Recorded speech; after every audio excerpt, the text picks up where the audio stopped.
I had been back on Tinder for about 2 months after a pretty messy breakup, and for the most part, my experience was the usual mix of dead-end conversations and profiles that clearly weren't who they claimed to be. I live in a quiet, older neighborhood where the houses are spaced out and everyone generally keeps to themselves, so the app was really my only way of meeting new people outside of work. One Sunday afternoon, I matched with a woman named Jenna, whose profile seemed refreshingly normal compared to the usual highly edited photos I saw.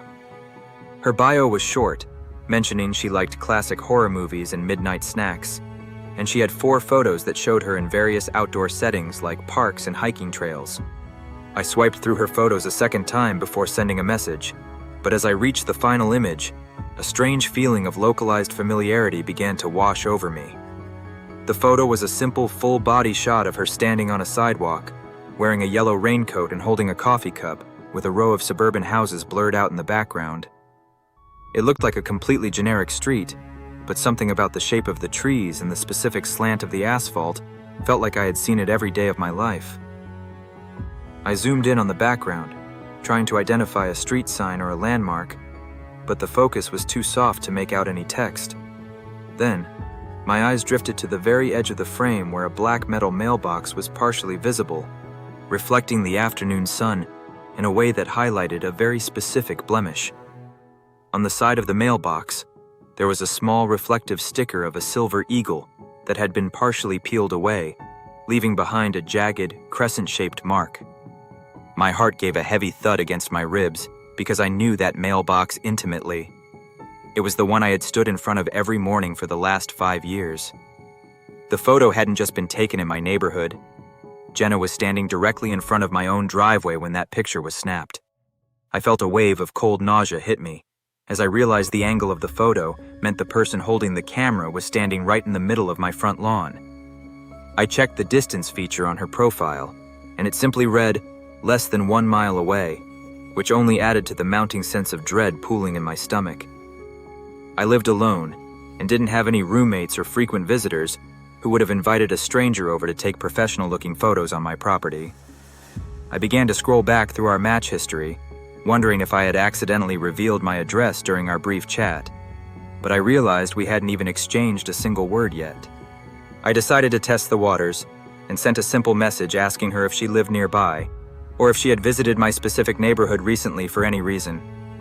I watched the read receipt closely, and within seconds, the status changed to "seen," but no typing bubble appeared for several minutes as I sat there in total silence. Just as I was about to block her out of pure instinctual fear, a message finally came through that made my skin crawl with a primal sense of vulnerability. It wasn't a text response. It was a new photo, taken from the exact same angle as the one in her profile, but this time, it was clearly nighttime. In this new photo, the yellow raincoat was gone, and Jenna was standing even closer to the mailbox, her face illuminated by the harsh white glow of my own motion sensor porch light. I realized with a start that the light was currently on, which meant that someone was physically standing at the end of my driveway at that very moment. I dropped my phone and sprinted to the front door, checking the deadbolt twice and peering through the tiny slats of my blinds into the darkness of the street. The road was completely empty, with no cars parked along the curb and no figures standing by the mailbox. Yet the porch light remained blindingly bright. I went back to my phone to call the police, but when I opened the Tinder app again, Jenna's profile had been completely deleted, and our conversation history was gone. It was as if she had never existed, leaving me with only the memory of that reflective silver eagle and the knowledge that she knew exactly where I slept. I spent the rest of the night sitting in my living room with a baseball bat, watching the feed from my security cameras on a loop. I realized then that some people don't use dating apps to find a partner. They use them to announce that they've already found you. I haven't been back on any dating apps since that night, and I've since installed a high-end security system with facial recognition and 24-hour recording. I still get a chill every time I walk out to get my mail, and I find myself looking for that yellow raincoat in every passing car that slows down near my house. It's a terrifying reminder that our homes aren't the fortresses we think they are, especially when we're inviting the world in through our screens. I often wonder if Jenna was ever real, or if she was just a mask for someone who had been watching me from across the street for months.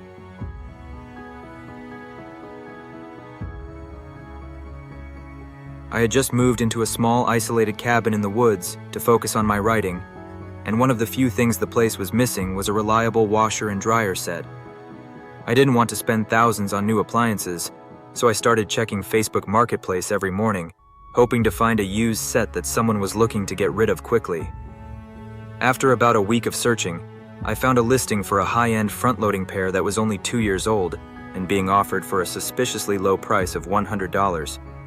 The seller, a man named Silas, claimed he was renovating his basement and just needed them gone by the end of the weekend to make room for the contractors. I messaged him immediately, and he responded with an address that was about 45 minutes away, deeper into the forest than even my own secluded property. He told me that his house was a bit tricky to find and instructed me to look for a specific unmarked dirt trail off the main logging road. I figured that since I already lived in the middle of nowhere, a little more driving into the brush wouldn't be a big deal, so I hooked up my trailer and headed out. The drive was uneventful for the first half hour, but as I turned onto the logging road, the GPS signal on my phone began to flicker and eventually died out entirely. I followed his manual directions, turning onto the narrow dirt trail which was so overgrown that the branches of the trees were constantly scraping against the sides of my truck. I drove for another 4 miles without seeing a single sign of civilization. No power lines, no mailboxes, and certainly no other houses or connecting roads. I began to feel a heavy sense of isolation as the canopy of trees overhead became so thick that it blocked out most of the late afternoon sunlight. Just as I was considering turning around, the trail opened up into a small, circular clearing where a dilapidated 2-story house stood in the center. The house looked like it had been abandoned for decades, with sagging porches, broken windows, and a roof that was missing most of its shingles in the back.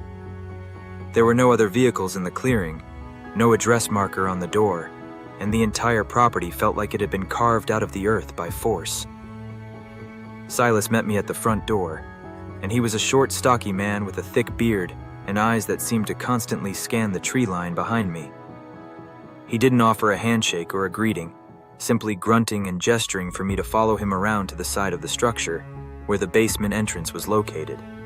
We walked down a set of steep concrete stairs that smelled of stagnant water and old copper, leading into a basement that was completely empty except for the washer and dryer set. The appliances looked exactly like they did in the photos, sitting in the middle of the room, but I noticed right away that they weren't connected to any water lines or vents. I stepped closer to inspect them, and as I did, I heard the heavy wooden door at the top of the stairs creak shut, followed by the unmistakable sound of a metal bar being slid into place. I spun around, my heart hammering, and saw that Silas was no longer standing in the room with me.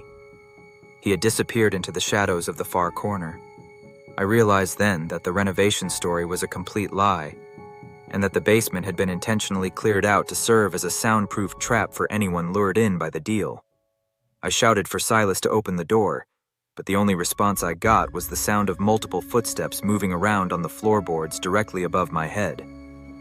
It sounded like at least 3 or 4 people were pacing back and forth, their weight making the old wood groan under the pressure of their deliberate movements. I felt a surge of pure, unadulterated panic as I realized there was no cell service, and no one in the world knew exactly where this house was located. I managed to find a heavy iron pipe leaning against a support beam and used it to smash through the small glass-blocked window near the ceiling of the basement wall. I scrambled out through the narrow opening, cutting my arms on the jagged glass, and sprinted back to my truck while the front door of the house burst open behind me. I didn't look back to see who was chasing me. I simply threw the truck into gear and floored it down the overgrown trail, not stopping until I hit the main highway. I drove straight to the nearest town and reported the location to the authorities. But when they went back to investigate the next morning, the clearing was completely empty. The house, the appliances, and the trail itself seemed to have vanished. Or perhaps I had simply lost my way in the labyrinth of the deep woods during my escape. The police told me that the address Silas had given me didn't exist on any map, and the Facebook account he used had been created using a stolen identity.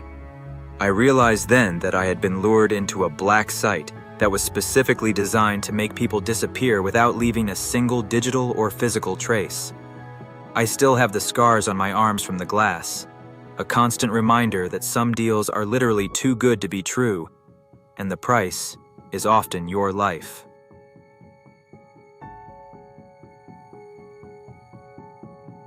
I've been a full-time streamer for nearly 3 years, usually doing 8-hour shifts where I play high-stakes competitive shooters and interact with a live audience of about 2,000 people. My setup is in a dedicated room in my basement that I've spent thousands of dollars soundproofing, so I never have to worry about outside noise bleeding into my high-end condenser mic. It's a very controlled environment, and I pride myself on having the best audio quality in my niche, which is why what happened last Tuesday was so deeply disturbing. I was about 4 hours into a marathon session, focused on a particularly intense match, when my chat started filling up with strange questions about my soundboard. At first, I thought they were just joking around, or that there was a slight delay in the stream causing an echo, which can happen if the encoding software glitches out. I checked my OBS settings and verified that my latency was normal, but the messages kept coming in, with viewers claiming they heard a second voice in the background. They described it as a faint, raspy whisper that sounded exactly like my own voice, repeating the last few words of every sentence I spoke with a half-second delay. I laughed it off for the camera, telling the chat that my basement was finally haunted and that I'd have to start charging the ghost rent if he wanted to stay. However, the mood in the chat shifted from playful to panicked, as the volume of the echo began to increase until it was clearly audible through my own headphones. I stopped talking for a moment to listen, and the room was deathly silent, but as soon as I said the word hello, I heard it. A perfect, mocking repetition of the word coming from the corner of the room. It wasn't coming through the speakers or the headset. It was a physical sound vibrating in the air behind me, mirroring my pitch and tone with terrifying accuracy. I felt the hair on the back of my neck stand up as I realized that whatever was making that sound was sitting only a few feet away in the darkness. I turned my chair around slowly, my heart pounding so hard I could hear it in my ears, but all I could see were the acoustic foam panels and the dim glow of my PC's RGB lights. I asked the thing who it was, and the response was instantaneous, with my own voice echoing the question back at me with a distorted, wet quality that made me feel physically ill. The chat was screaming at me to leave the room, with hundreds of people witnessing the encounter live as the entity began to repeat my private thoughts that I hadn't even spoken aloud yet. It was as if it was tapping directly into my subconscious, using my own vocal cords to broadcast my deepest fears to the entire world. I switched to my backup camera, which was positioned on a tripod in the far corner of the room, hoping to catch a glimpse of the intruder from a different angle. As the feed transitioned, the screen showed a wide-angle view of my desk and chair, but it also revealed something that made me go completely numb with terror. Crouched directly underneath my glass desk, tucked into the small gap where I usually kept my feet, was a figure that looked like a flayed, elongated version of myself. It was wearing my clothes and had my face, but its limbs were twisted at impossible angles, and its eyes were nothing but hollow black pits that seemed to suck in the light. The entity looked directly into the backup camera and opened its mouth, but instead of words, it began to emit a high-pitched, rhythmic screeching sound that cracked the glass of my monitors. I didn't wait to see what it would do next. I bolted out of the room, running up the basement stairs and out into the street, while the stream was still running for thousands of viewers. I called my brother from a neighbor's house, and he managed to log in and end the broadcast remotely while I sat on the curb, shivering in the cold night air. When the police arrived and cleared the basement, they found no sign of an intruder, but the acoustic foam in the corner had been shredded into fine dust. The most disturbing part of the entire ordeal came the next morning when I went to review the video on demand of the stream to see exactly what had been captured on camera. To my absolute horror, the footage didn't show the distorted figure under the desk or the cracked monitors. It only showed me sitting in the chair, talking to myself, and screaming at an empty room.